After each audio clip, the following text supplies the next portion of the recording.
एक गांव में एक चुड़ैल का साया था जिससे उस गांव के लोगों की जिंदगी ही बदल गई। आइए देखते हैं कि गांव के लोगों के साथ क्या हुआ था। एक दिन गांव की 3 औरतें जिनका नाम श्यामा, रूपा और सपना होता है, आपस में बैठकर बातें कर रही होती हैं। अरे रूपा बहन, मैं तुम्हें क्या बताऊं, मेरी सास ने तो मेरा दिमाग खराब कर रखा है। अगर मेरा बस चले तो मैं उसकी जान ही ले लूं।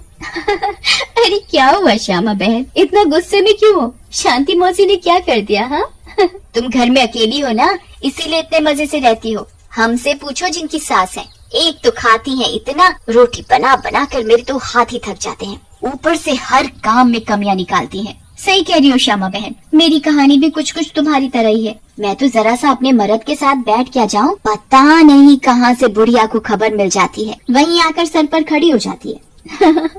हाँ ये तो चिंता की बात है सपना बहन, मौसी को समझाओ, नहीं तो दादी कैसे बनेंगी। रूपा की बात सुनकर तीनों जोर जोर से हंसने लगती हैं। तभी उनकी नजर एक गोलगप्पे वाली पर पड़ती है। गोलगप्पे वाली बहुत ही सुंदर होती है, उसे देखकर तीनों से रहा नहीं जाता और वो तीनों गोलगप्पे वाली के पास चली जाती हैं। अरे तुम तो औरत होकर गोलगप्पे बेच रही हो। ये तो पहली बार देखा है। अरे तो बहन इसमें बुराई क्या है, कौनो गलत काम थोड़ी ना कर रहे हैं, मेहनत कर रहे हैं। वैसे आप लोग खाओगे गोलगप्पे? बातें तो बहुत अच्छी बनाती हो, चलो देखते हैं गोलगप्पे कैसे हैं। उसके बाद श्यामा और सपना दोनों गोलगप्पे खाने लगती हैं और रूपा वहीं खड़ी हो जाती है। रूपा को ऐसे खड़े देख गोलगप्पे वाली बोलती है, अरे बहन आप नहीं खा रही गोलगप्पे, क्या हुआ? कहीं आपको अपने फिगर खराब होने का डर लग रहा है क्या? अरे नहीं नहीं, ऐसी बात नहीं है, मैं बस बाहर का सामान कम खाती हूँ और कोई बात नहीं, इन दोनों को खाने दो। श्यामा और सपना गोलगप्पा खाने के बाद बोलती हैं, अरे वाह गोलगप्पे वाली, क्या गोलगप्पे हैं, मुंह से तो स्वाद ही नहीं जा रहा, मजा आ गया। ऐसे गोलगप्पे मैंने जिंदगी में कभी नहीं खाए, तुम तो रोज आया करो, मैं तो रोज ही खाऊंगी। हाँ हाँ बहन जी, ये भी कहने की बात है, अब तो मैं रोज ही आया करूंगी, नया नया काम जो खोला है। उसके बाद वो गोलगप्पे वाली वहाँ से चली जाती है और वो तीनों औरतें भी अपने अपने घर चली जाती हैं। अगली सुबह रूपा पानी भरने के लिए कुएं पर जाती है। वहाँ औरतें आपस में बातें कर रही होती हैं। अरे रूपा बहन, पता है तुम्हें श्यामा और सपना कहाँ है? कहाँ है मतलब? अरे अपने घर पर होंगे और कहाँ? आहा, अरे नहीं रूपा बहन, वो दोनों अपने घरों से गायब हैं। कोई कह रहा था कि उनका चक्कर चल रहा था मर्दों के साथ और उन्हीं के साथ घर छोड़कर भाग गई हैं। बेचारे उन दोनों के पति। रूपा को ये बात सुनकर बहुत गुस्सा आता है और वो बोलती है, तुम्हें शर्म आनी चाहिए, औरत होकर औरतों के बारे में ऐसी बातें करते हो। ऐसा कहकर रूपा वहाँ से चली जाती है। शाम को वही गोलगप्पे वाली गांव में फिर से आती है। चीनू और टीनू नाम के 2 मंचुले उसे देखकर बोलते हैं, अरे टीनू, वो देख क्या लड़की है, एकदम एक नंबर, ये तो तेरी भाभी बनने लायक है बेड़ो। सही कह रहा है चीनू, लेकिन इसमें थोड़ा गलती होने का, ये अपन की नहीं तेरी भाभी बनने लायक है, समझा क्या?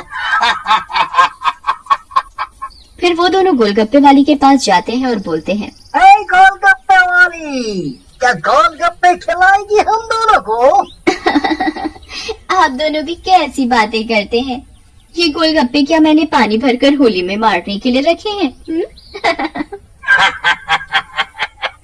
आप बहुत मजाक किया हो मेरी तरह। वैसे क्या नाम है आपका? नाम में क्या रखा है साहब, आप गोलगप्पे खाइए ना, अगली बार आऊंगी तो नाम भी पता चल जाएगा। फिर चीनू और टीनू गोलगप्पे खाने लगते हैं। वाह, क्या गोलगप्पे हैं, इतने टेस्टी, लगता है तुम्हारे हाथ चूमूं। मजा आ गया, मजा। फिर टीनू और चीनू गोलगप्पे वाली के सारे गोलगप्पे खा जाते हैं। अरे आप दोनों तो बहुत सारे गोलगप्पे खा गए, कहीं आपका पेट ना खराब हो जाए। कुछ नहीं होगा हम दोनों को, हम दोनों का बॉडी एकदम स्टील के माफिक है। वैसे कल आएंगी आप यहाँ? लेकिन गोलगप्पे वाली कुछ नहीं बोलती और वहाँ से चली जाती है। रात में ज्यादा गोलगप्पे खाने की वजह से टीनू और चीनू के पेट में दर्द होता है। हाय रे, मर गया। अरे चीकू भाई, ये लड़की का चक्कर अपन दोनों के लिए भारी पड़ गया रे। बहुत तेज दर्द हो रहा है।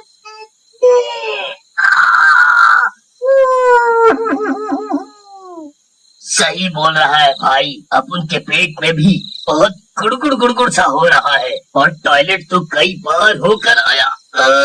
मर गया रे, फिर से आ गई। टीनू और चीनू दर्द के मारे पेट पकड़कर बैठे होते हैं। तभी वो गोलगप्पे वाली उनके पास आ जाती है और बोलती है, क्या हुआ मेरे आशिकों, ऐसे क्यों बैठे हो? पेट में दर्द हो रहा है क्या? तुम्हें पता था क्या मिलाया है तुमने इसमें, बताओ। लेकिन तभी गोलगप्पे वाली चुड़ैल के रूप में आ जाती है। उसे ऐसे देखकर टीनू और चीनू दोनों घबरा जाते हैं और भागने लगते हैं। ये क्या हो गया अपन लोगों के साथ? हम तो परी समझ रहे थे, ये तो चुड़ैल निकली। अब हम क्या करेंगे? भागो रे भागो, अपनी जान बचाकर भागो। अब हम क्या करेंगे? करेगी तो ये चुड़ैल, अगर हम यहाँ से नहीं भाग पाए, इसलिए भागो यहाँ से। लेकिन चुड़ैल उन दोनों को पकड़ लेती है और मार डालती है और वहाँ से चली जाती है।